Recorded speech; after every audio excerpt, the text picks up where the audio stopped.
suivant une époque. Les prophéties de la Bible vont s'accomplir. Elles se réalisent.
Voici une vidéo explicative d'un passage de la Bible. L'Évangile selon Jean, chapitre 6, du verset 16 à 21. Lisez bien le passage avant de regarder cette vidéo. La vie ne tient pas à grand-chose. Mais il faut se l'avouer, on vit parfois comme si on était des dieux. On veut maîtriser notre destin, décider de soi-même de ce qui est bien et mal, choisir notre propre vérité et n'avoir aucun maître. Mais sommes-nous vraiment capables de vivre ainsi ? À la fin du chapitre 6 de l'Évangile de Jean, les disciples sont confrontés à une situation qu'ils ne maîtrisent pas du tout. Le lac de Galilée se trouve environ à 200 mètres au-dessous du niveau de la mer. C'est un endroit où les courants d'air chaud et froid s'entrechoquent et provoquent de fortes tempêtes. Les disciples ont commencé à traverser environ 5 ou 6 kilomètres en barque, et la nuit est tombée. Ils sont dans le noir complet, et ils subissent soudain une violente tempête. Mais Jésus vient les aider en marchant sur l'eau de manière surnaturelle. Ils sont d'abord effrayés, mais Jésus leur dit « N'ayez pas peur, c'est moi ». En reconnaissant sa voix, en reconnaissant Jésus, ils l'accueillent dans leur barque. Et de manière encore surnaturelle, ils se retrouvent soudain près de la rive. La vie nous réserve aussi des tempêtes et des moments difficiles. Mais j'ai une question à nous poser. De quoi avons-nous peur ? Peur de ne pas réussir à surmonter les difficultés ? Peur que Jésus ne soit pas à nos côtés ? Jésus montre ici qu'il maîtrise tout. C'est lui qui a le pouvoir de Dieu. Il est Dieu lui-même. Pour que Dieu soit avec nous, nous devons reconnaître que nous ne sommes pas comme lui. Nous ne sommes pas maîtres de notre destin. Nous ne sommes pas autosuffisants, ni capables de maîtriser totalement ce qui nous entoure. Gilles Yapi, un footballeur professionnel, va nous rejoindre pour nous raconter comment Dieu lui a révélé que Jésus est le seul capable d'être son Dieu. Bonjour Gilles. Bonjour, donc je suis Gilles Yapi. J'ai pu très tôt réaliser mon rêve, celui d'être footballeur professionnel. Et j'ai pu très tôt gagner beaucoup d'argent. J'ai été très tôt médiatisé. Tout me réussissait et je gérais ma vie comme je le voulais. J'étais le maître de ma vie.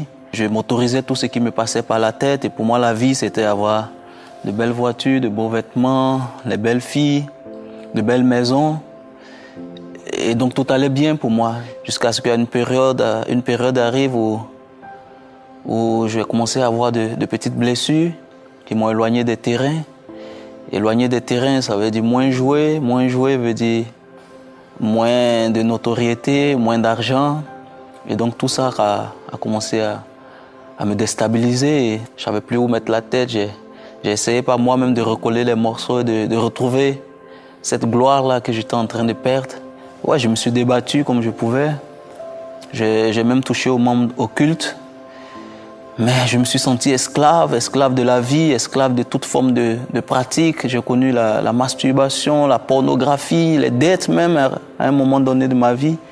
Ce qui a fait qu'à un moment, je désespérais. J'ai même eu des pensées de suicide. C'est à cette période que quelqu'un m'a parlé de Jésus. Et j'avais tellement tout essayé sans trouver de solution que je ne pouvais qu'accepter cette main tendue du Seigneur Jésus. Et là, il m'a vraiment montré qu'il était le véritable maître de la vie, de ma vie. Et là, vraiment, il s'est révélé comme un véritable chef. Il a entièrement restauré ma vie, ma santé, mes finances. Toutes sortes de vents qui soufflaient contre moi, il les a maîtrisés. Et avec le temps, il a restauré ma vie. Et vraiment, j'ai retrouvé une certaine joie de vivre que je n'avais jamais vécue. Et donc aujourd'hui, je suis toujours footballeur professionnel au FC Zurich en Suisse, mais je suis quelqu'un de nouveau, quelqu'un qui a abandonné sa vie à Jésus, dont Jésus est aujourd'hui le Maître, le Seigneur. Et donc aujourd'hui, j'appartiens à l'équipe du royaume de Dieu, où Dieu le Père est mon président, Jésus-Christ est mon directeur sportif et le Saint-Esprit est mon coach quotidien. Je suis donc très honoré, très heureux de faire partie de cette famille et de cette belle équipe. Merci beaucoup Gilles pour ton témoignage. C'est fort de voir comment Dieu t'a montré qu'il pouvait vraiment diriger ta vie et c'est une belle leçon d'humilité. L'histoire de Gilles illustre bien ce que nous dit ce passage de la Bible. On apprend que croire en Dieu, en fait, c'est croire en Dieu plus qu'en nous-mêmes.